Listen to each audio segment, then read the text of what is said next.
Good morning. I've just sent my kids off to school and now I'm just doing my thing in between. I'm marching up the hill to Headon Warren, which is another hill that you can see from the top of the Tennyson.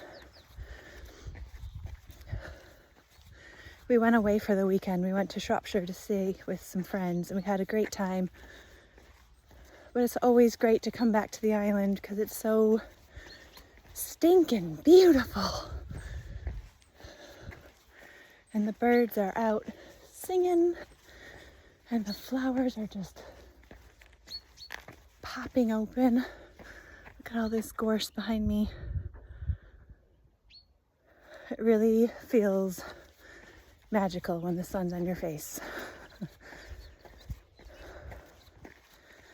I was thinking that there's so many people who love the Isle of Wight, but I think depending on what phase of life you're in, you might be an Isle of Wight hater. And I know it's hard sometimes for teenagers to appreciate the island because there's no universities here and maybe the transport links aren't so good that people can just hop on a bus or something and go and see their friends. There are buses, but they don't work as well as maybe in a big city. So we have lovers and we have haters. And the other haters, I think, are probably, and I've been there, commuters. Because it's a pain in the ass to commute from here. Although we do it. We are forced to do it. It reminded me of this poem, thinking about the haters, by Tennyson, called The First Quarrel. And it's in the voice of a woman named Nell. And she falls in love. And her husband, to get money, goes to work in Dorset, somewhere that way, as a farmhand to get some money. And then she finds a letter from a hussy and she loses her mind, most especially because she's pregnant with his child. And previously, they would kiss each other at the port when he was leaving on the boat for work, and they would both cry, and in the meantime, they would send each other love letters. But the last time, she turns her face and doesn't let him kiss her. And then he dies. Spoiler. He dies on the commute, I think, to Jersey for another farmhand work. Oh my life, tragedy. So there you are, lovers and haters. There's probably some other haters too, but we are very much in the lovers category because we're outdoorsy people. We like water sports. We have kids. This is an awesome place for kids to frolic about. The winter's tricky. Caveat, the winter is tricky, but there's some sort of peace as well with the winter because this place swells in the summer with lots of tourists and it's very, I don't want to say it's very busy because I don't think it is very busy compared to most places, but for us it feels like that's the busy time of year. And then in the autumn, usually people who have summer homes here, they go back wherever they've come from and it really gets quiet. And it's slightly unfortunate that places close down. It kind of annoys the locals a bit. Favorite cafes and things like that might close for parts of the winter, but in the main, we love it here. So here's a different aspect. You can see behind me, we have Fort Albert on the island side, there it is, and across from it, Hurst Castle on the mainland side. Hurst Castle is, oh, I think it's, I'm gonna guess now, I can't quite remember. Oh, it's English heritage. Yeah, so, and there's a nice little horse box with tea on the outside, so go there. You can walk down that massive shingle bank all the way to the fort at the end. There's a beautiful little harbor. We like to go foil boarding behind the boat over there, or wing foiling, or splashing about. I found out that, okay, I'm going to give some history facts, but I'm not a historian, so comment section, loads of fact checking, please. But I believe that there was kind of a, God, I can't speak, a burst of technology in shipbuilding, and the French started building their warships. I'm thinking like World War I period, or maybe right after that.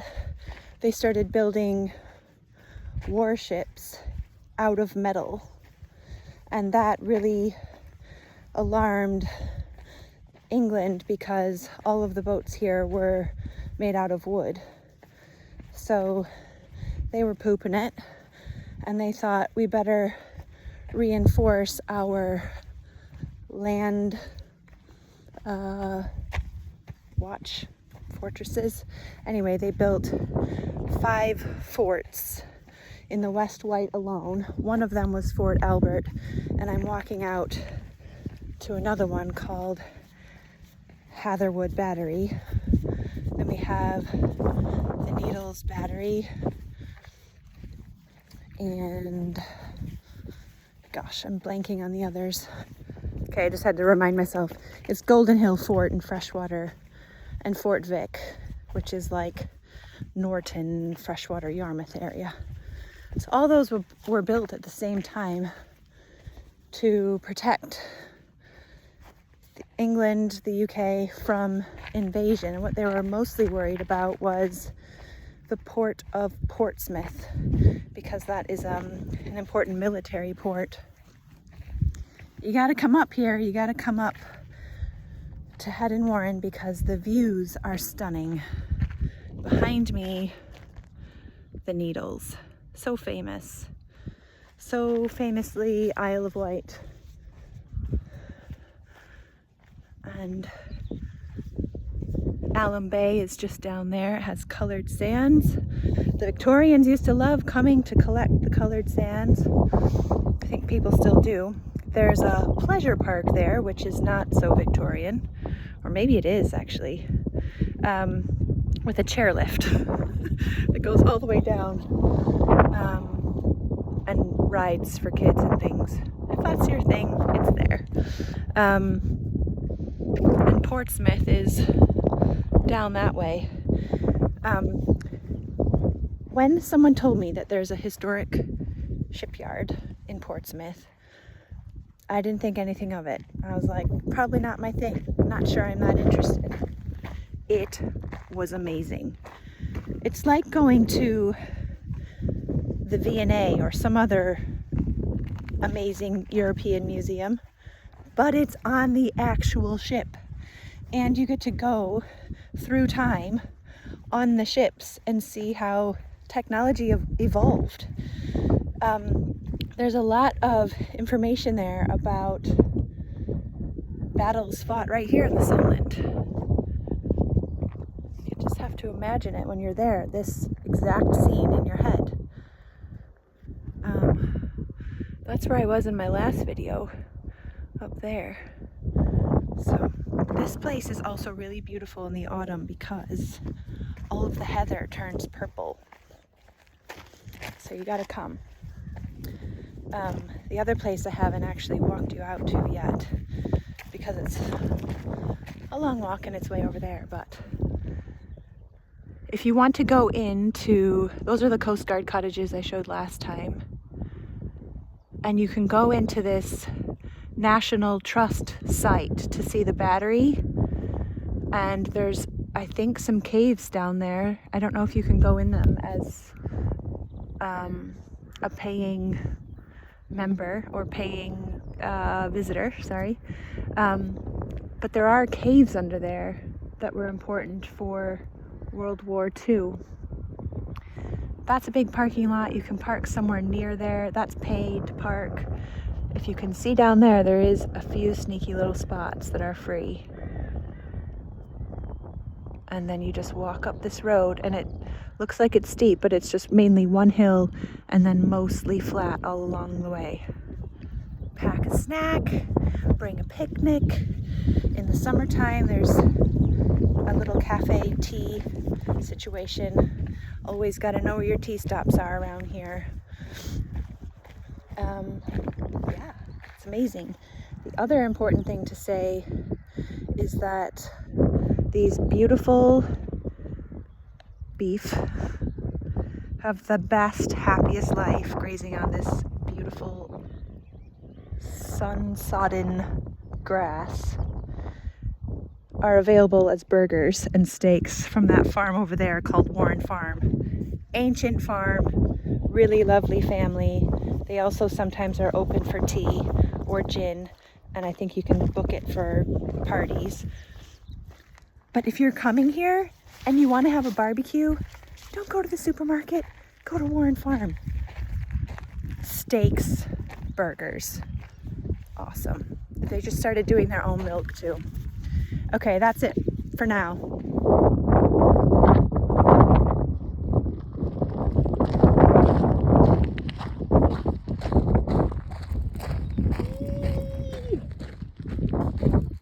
Imagine it's all purple. Ooh. 5 minutes later, just come out of there. It's a bit pokey. You might want jeans or a switch stick. It gets really ferny as well around here on Headon Warren in the summertime, and I have actually got lost in ferns that were over my head. But nevertheless, I was looking at these nettles. It made me laugh because the first time I was here, I smelled mint. And I was like, oh, mint. And I went to pick it. It's not mint, it's nettles. I couldn't breathe, it hurt so bad. And that's because I went straight for it and just grabbed it with my fingers. My fingers turned white. They hurt like hell. If you don't know what nettles are, you'll soon find out. So here we are, look. Check that out. There's no wind in here. It's sheltered. It's warm. I like to bring a ball when I come with my kids. They just play here for hours. Good picnic spot. Everyone's looking for a good picnic spot. So there's some sort of building here. You can see the footprint.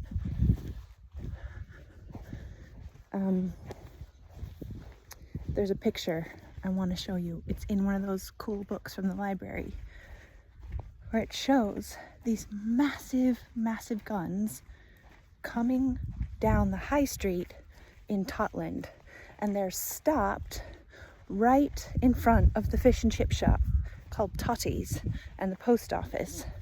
That's a good fish and chips place, by the way. You should go there too and get your fish and chips to go and walk down to Totland Bay and eat them. But nevertheless, there's these massive, massive, massive guns there and loads of people standing next to them to try and bring them up here. So they were brought in by ship at Colwell, and then they had to temporarily build some railroad tracks to get the thing up to the Needles. I'm not at the Needles, I'm at Headon Warren. And they marched them up, I think, with horses, all the way over there. Okay, here's a gun spot. Ba, ba, ba, ba, ba, ba, ba, ba, ba, ba, ba, ba. Are you intimidated?